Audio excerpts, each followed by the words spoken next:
50조 원이라는 숫자가 먼저 떠올랐습니다. 그러나 지금 확인해야 할 핵심은 거대한 금액이 아닙니다. 미국과 한국이 KF-21 엔진을 둘러싸고 어떤 협력 가능성을 논의하고 있는지, 그리고 그 논의가 한국 항공산업의 위치를 어디까지 바꿀 수 있는지가 더 중요합니다. 현재 공개적으로 확인된 공식 계약은 없습니다. 50조 원이라는 규모 역시 확정된 계약 금액으로 발표된 바가 없습니다. 따라서 이 이야기는 이미 체결된 계약이 아니라 방산업계와 항공산업 안에서 제기되는 협력 가능성과 그 전략적 의미를 중심으로 봐야 합니다. KF-21의 심장은 미국 제너럴 일렉트릭이 개발한 F414 계열 엔진입니다. 한국은 이 엔진을 기반으로 KF-21의 안정적인 개발과 시험 비행을 이어왔습니다. 개발 초기 단계에서 검증된 엔진을 선택한 것은 합리적이었습니다. 전투기 첫 비행에서 엔진은 실험 대상이 아니라 조종사의 생명과 기체 전체의 안전을 책임지는 핵심 장비이기 때문입니다.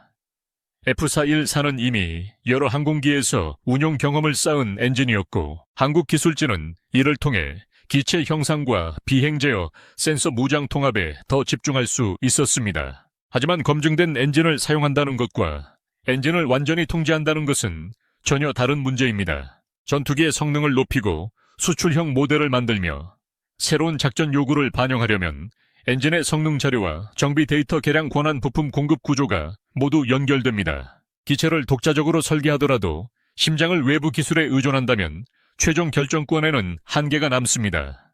바로 이 지점이 KF-21이 앞으로 해결해야 할 가장 어려운 과제입니다. 한국 항공산업은 초처음부터 전투기를 독자 개발할 수 있는 위치에 있지 않았습니다. 정비와 조립에서 출발했고 훈련기를 만들고 실제 운용 데이터를 쌓으며 한 단계씩 올라왔습니다. 그 과정에서 중요한 전환점이 T-50과 FA-50이었습니다. T-50은 한국이 초음속 항공기를 설계하고 생산하며 시험할 수 있다는 사실을 보여준 첫 번째 대표 플랫폼이었습니다. 이후 등장한 FA-50은 단순한 훈련기를 넘어 실제 경공격기 시장에서 경쟁할 수 있다는 가능성을 증명했습니다. FA-50의 의미는 성능표에만 있지 않았습니다.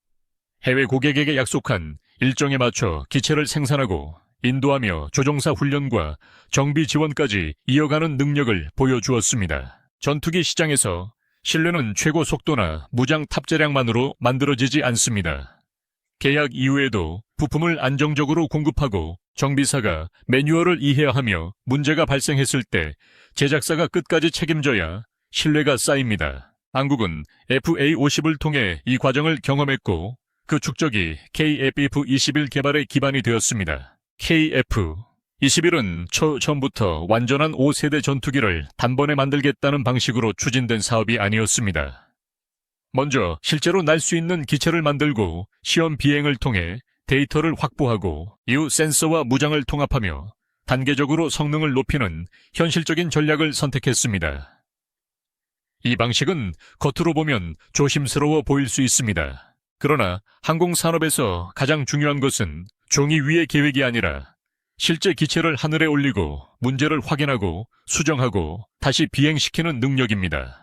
KF-21이 시험 비행을 거치며 속도와 기동성 비행 제어 센서, 운용 무장 통합 경험을 쌓을수록 한국은 구상만 말하는 나라에서 실제 전투기를 만들고 검증하는 나라로 이동했습니다. 그러나 마지막 퍼즐은 여전히 엔진입니다.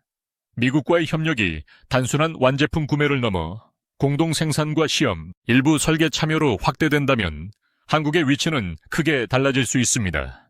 핵심은 엔진을 더 많이 사는 것이 아니라 엔진 생태계 안에서 어떤 역할을 맡느냐입니다. 공동 생산은 단순히 외국 기업의 하청을 맡는다는 뜻이 아닙니다.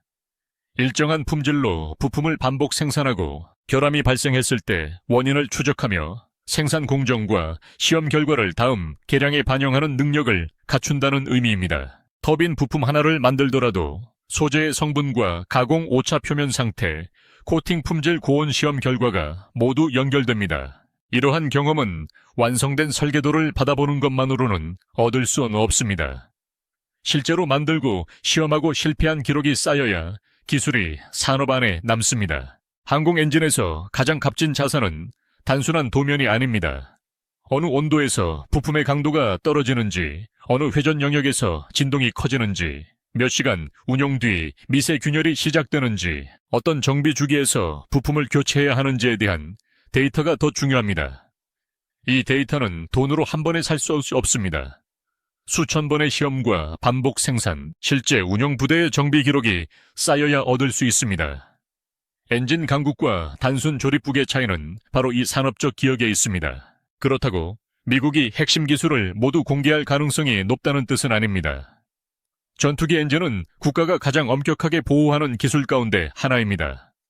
고온 합금 단결정, 태오빈 블레이드 열차폐, 코팅 내부 냉각 통로, 연소 안정화 기술 전자식 엔진 제어 체계 수명, 예측 알고리즘은 쉽게 공유되지 않습니다. 특히 높은 추력을 오랫동안 안정적으로 유지하는 기술은 단순한 설계 하나가 아니라 수십 년 동안 축적한 소재와 시험 데이터의 결과입니다. 따라서 현실적인 협력은 모든 기술의 완전한 이전이 아니라 단계적인 역할 확대가 될 가능성이 큽니다.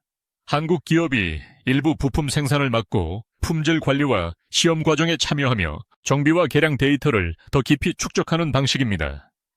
이 과정에서도 핵심 설계 권한과 민감한 알고리즘은 제한될 수 있습니다. 그러나 중요한 차이는 기술의 경계 밖에 머무느냐, 아니면 그 경계 가까이에서 무엇을 함께 만들 수 있는지 협상할 수 있느냐입니다. 한국이 공동 개발의 일부에 참여한다면 처음부터 요구 조건을 제시할 수 있습니다.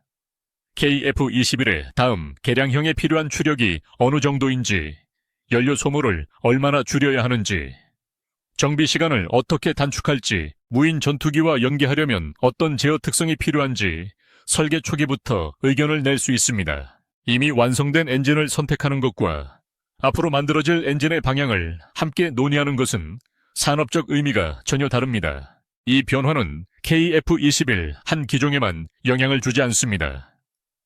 엔진 개발에는 고온 소재 기업, 정밀 가공업체, 센서 제조사, 소프트웨어 기업, 시험 설비 대학과 연구소가 모두 연결됩니다. 국내 기업이 공급망 안에서 더 큰 역할을 맡게 되면 엔진 부품을 만드는 기술뿐 아니라 품질 관리와 수명 예측 정비 체계, 시험 평가 능력도 함께 성장합니다. 장기적으로는 KF-21의 후속 개량형과 무인 전투기 차세대 항공, 플랫폼까지 이어질 수 있습니다. 수출에서도 변화가 생깁니다.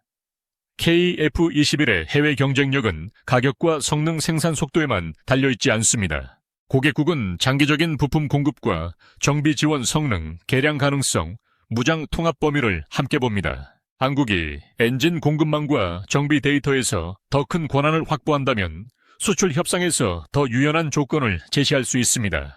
외부 승인에 전적으로 의존하는 구조보다 고객의 요구에 빠르게 대응할 수 있기 때문입니다. 미국 입장에서도 한국과의 협력은 전략적 가치가 있습니다.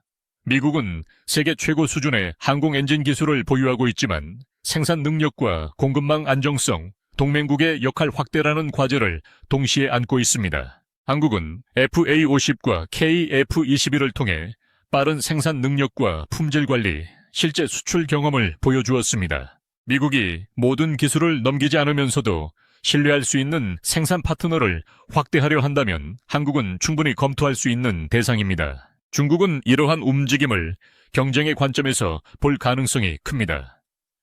중국도 독자 전투기와 항공 엔진 개발에 막대한 자원을 투입하고 있습니다. 한국이 미국과 더 깊은 엔진 협력 구조에 들어가면 동북아 항공산업의 속도와 공급망 경쟁이 더 치열해질 수 있습니다. 일본 역시 상황을 주시할 수밖에 없습니다.